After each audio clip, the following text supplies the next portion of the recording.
जब आप किसी इंसान को देखते हैं तो कुछ ही सेकंड में ये फैसला हो जाता है, ये अट्रैक्टिव है या ये नहीं है।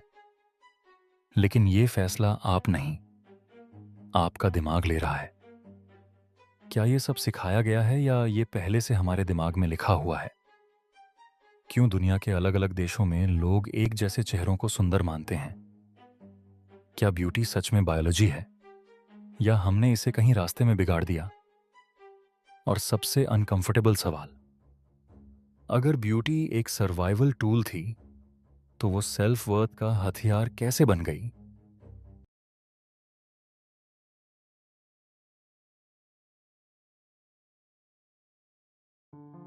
सोचिए, आप 10,000 साल पीछे चले गए हैं। कोई आईना नहीं, कोई कैमरा नहीं।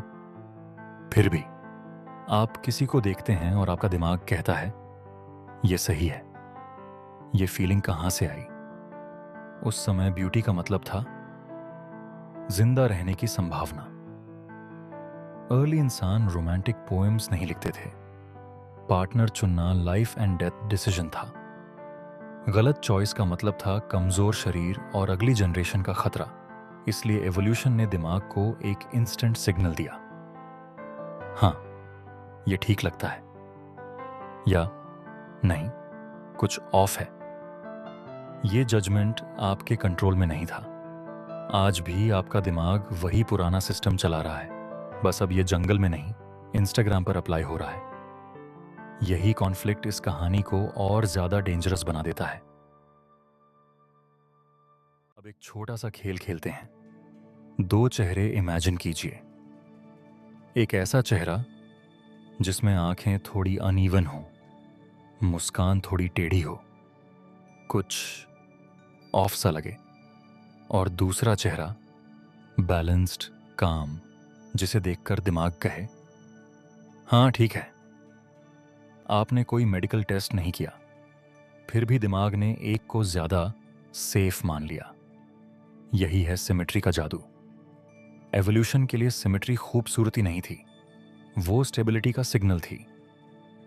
अगर शरीर सही तरह से डेवलप हुआ है तो इसका मतलब है कि ग्रोथ के दौरान ज्यादा बीमारी, इन्फेक्शन या स्ट्रेस नहीं आया। दिमाग ने ये लॉजिक शब्दों में नहीं सीखा, बल्कि पैटर्न में सीखा। बार बार देखा, बैलेंस्ड बॉडीज ज्यादा सरवाइव करती हैं। लेकिन अगर सिमेट्री बहुत ज्यादा हो जाए तो चेहरा रोबोटिक लगने लगता है, अननेचुरल। क्योंकि रियल लाइफ में कोई भी पूरी तरह परफेक्ट नहीं होता। इवोल्यूशन ने दिमाग को आइडियल नहीं सिखाया, नॉर्मल सिखाया। थोड़ी सी इम्परफेक्शन इस बात का प्रूफ बन जाती है कि सामने वाला इंसान रियल है। इसलिए ब्यूटी कभी भी मैथमेटिक्स नहीं बनी, वो बैलेंस है, ऑर्डर और केओस के बीच।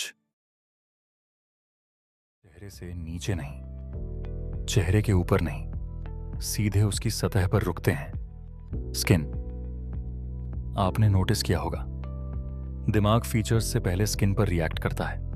आंखें कितनी बड़ी हैं, नाक कैसी है, ये सब बाद में आता है। पहला सिग्नल होता है स्किन कैसी लग रही है, smooth, clear, even tone. Evolution के लिए स्किन ब्यूटी नहीं थी, वो रिपोर्ट कार्ड थी। क्लियर स्किन का मतलब था कम इन्फेक्शन, कम पैरासाइट्स, बेटर इम्यूनिटी। अर्ली इंसान को ये सब शब्द नहीं पता थे, लेकिन पैटर्न पता था। जो लोग हेल्थी दिखते हैं वो ज्यादा समय तक जीते हैं। अब यूथ की बात करते हैं। यूथ का अट्रैक्शन रोमांटिक आइडिया नहीं था, वो फर्टिलिटी का संकेत था। यंग बॉडी का मतलब रिप्रोडक्टिव विंडो खुली है, एनर्जी ज्यादा है, रिस्क कम है। झुर्रियां आते ही अट्रैक्शन सटली बदलने लगती है। दिमाग बस सिग्नल्स पढ़ना बंद कर देता है। और ग्लो, ग्लो कोई मैजिक नहीं है। हाइड्रेशन, सर्कुलेशन, हॉर्मोन्स, ये सब मिलकर स्किन को अलाइव दिखाते हैं। अलाइव दिखना इवोल्यूशन की भाषा में सेफ दिखना है। आज भी आपका दिमाग ठीक वही पढ़ता है। फर्क बस इतना है, अब लाइटिंग, मेकअप और फिल्टर्स सिग्नल्स को कंफ्यूज कर रहे हैं। लेकिन बॉडी सिर्फ सरफेस नहीं है, उसका शेप भी दिमाग से बातें करता है और वही बातें अगले हिस्से में खुलकर सामने आती हैं। अब चेहरे से नीचे आते हैं, क्योंकि ब्यूटी सिर्फ चेहरा नहीं होती, शरीर भी दिमाग से बात करता है बिना आवाज के।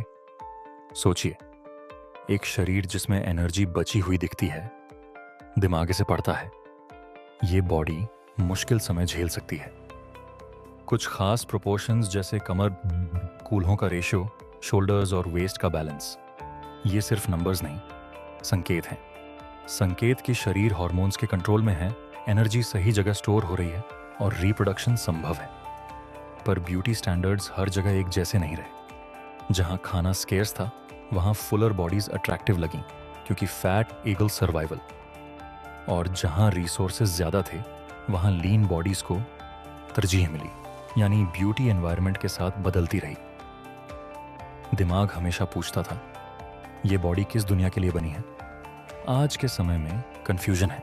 जिम बॉडीज, एडिटेड इमेजेस, असली सिग्नल क्या है? यही वजह है कि ब्यूटी सिर्फ अट्रैक्शन नहीं, प्रेशर बन जाती है।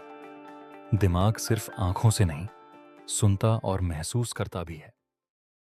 एक अजीब सी बात सुनिए, कभी ऐसा हुआ है कि किसी की आवाज सुनते ही वो अट्रैक्टिव लगने लगे, या किसी की चाल देखकर बिना वजह कॉन्फिडेंस महसूस हो?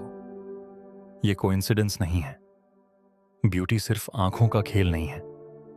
दिमाग बाकी सेंसेस से और भी ज्यादा डेटा उठाता है। आवाज की बात करें तो वॉइस पिच हार्मोन से जुड़ी होती है। स्टेबल, कॉन्फिडेंट आवाज दिमाग को सिग्नल देती है, यहां कंट्रोल है। और मूवमेंट, जिस तरह कोई चलता है, वो बताता है कि उसका शरीर खुद पर कितना कंफर्टेबल है। स्मूथ मूवमेंट का मतलब अंदर कोऑर्डिनेशन। ठीक है, अब सबसे underrated signal, smell. Natural body scent immune system की कंपैटिबिलिटी दिखाती है। आप कॉन्शियसली इसे पहचान नहीं पाते, लेकिन दिमाग डिसाइड कर लेता है कि ये सेंट सेफ है या नहीं। इसीलिए कभी कभी अट्रैक्शन लॉजिक के खिलाफ चला जाता है। ब्यूटी एक चेकलिस्ट नहीं है, वो मल्टी सेंसरी अनुभव है जो एवोल्यूशन ने हमें बिना मैनुअल दिए सौंप दिया। अब तक जो भी हमने देखा वो नेचर का काम था, सिग्नल्स, पैटर्न्स, सर्वाइवल लॉजिक। लेकिन यहीं आकर एक नया प्लेयर एंट्री लेता है, कल्चर। कल्चर ने ब्यूटी को बनाया नहीं, बल्कि उसे मॉडिफाई किया। इंसान जब ग्रुप्स में रहने लगा तो ब्यूटी में नया मीनिंग जुड़ गया, स्टेटस। अब अट्रैक्टिव होना सिर्फ हेल्थी होना नहीं रहा, बल्कि पावर और रिसोर्सेज के पास होना भी बन गया। क्लोथ्स, ज्वेलरी, हेयर स्टाइल, सब सिग्नल्स बन गए। ब्यूटी धीरे धीरे बॉडी से निकलकर आइडेंटिटी में घुस गई। अब दिमाग सिर्फ ये नहीं पढ़ता था कि ये शरीर ठीक है या नहीं, वो ये भी पढ़ने लगा कि ये इंसान कहाँ बिलोंग करता है। कल्चर ने बायोलॉजी के ऊपर लेयर्स डाल दी। हर कल्चर ने ब्यूटी को अपने हिसाब से मोड़ा, कहीं फेयरनेस, कहीं बॉडी साइज, कहीं स्ट्रेंथ। लेकिन एक बात कॉमन रही, ब्यूटी हमेशा एडवांटेज से जुड़ी रही। एडवांटेज बदलता रहा, लेकिन कनेक्शन नहीं टूटा। यही वजह है कि ब्यूटी ट्रेंड्स बदलते रहते हैं, लेकिन कुछ पैटर्न्स बार बार वापस आते हैं। कल्चर वेव्स की तरह है, बायोलॉजी समुद्र की तरह। ऊपर की लहरें बदलती हैं, लेकिन नीचे की गहराई वही रहती है। खूबसूरती हमेशा से हमारे आसपास थी, फिर भी आज इतनी भारी क्यों लगती है? इसका जवाब एक हादसे में छिपा है, मीडिया। हजारों सालों तक हम खूबसूरती की तुलना अपने छोटे से समाज से करते थे, लेकिन फिर अचानक अखबार, फिल्में और टीवी आए। रेयर चेहरे और शरीर हमारे सामने आने लगे। दिमाग ने गलती से समझ लिया कि यह सामान्य है। अब खूबसूरती स्थानीय नहीं, वैश्विक हो गई। हमारे दिमाग को अब रोज हजारों चेहरे देखने को मिलते हैं। नतीजा, तुलना का ओवरलोड। हम अपने शरीर की तुलना उन चीज़ों से करने लगे जो सांख्यिकीय रूप से दुर्लभ हैं। और फिर सोशल मीडिया आया। खूबसूरती अब सिर्फ दिखाई नहीं देती, वो प्रतिस्पर्धा करती है। लाइक्स, व्यूज, फॉलोअर्स में खूबसूरती एक संकेत थी, अब वो प्रदर्शन बन गई। और प्रदर्शन कभी पर्याप्त नहीं होता। यही वो दबाव है जो खूबसूरती को प्रेरणा नहीं बल्कि बोझ बना देता है। ब्यूटी की कहानी एक अजीब मोड़ पर पहुंच जाती है। सिग्नल्स अब नेचुरल नहीं रहे। इवोल्यूशन ने ब्यूटी को एक ऑनेस्ट लैंग्वेज बनाया था। साफ स्किन का मतलब हेल्थी इम्यूनिटी, बैलेंस्ड प्रोपोर्शंस का मतलब स्टेबल हार्मोन्स और सिमेट्री का मतलब स्मूथ डेवलपमेंट। लेकिन आजकल हम सिग्नल्स को एडिट करना सीख गए हैं।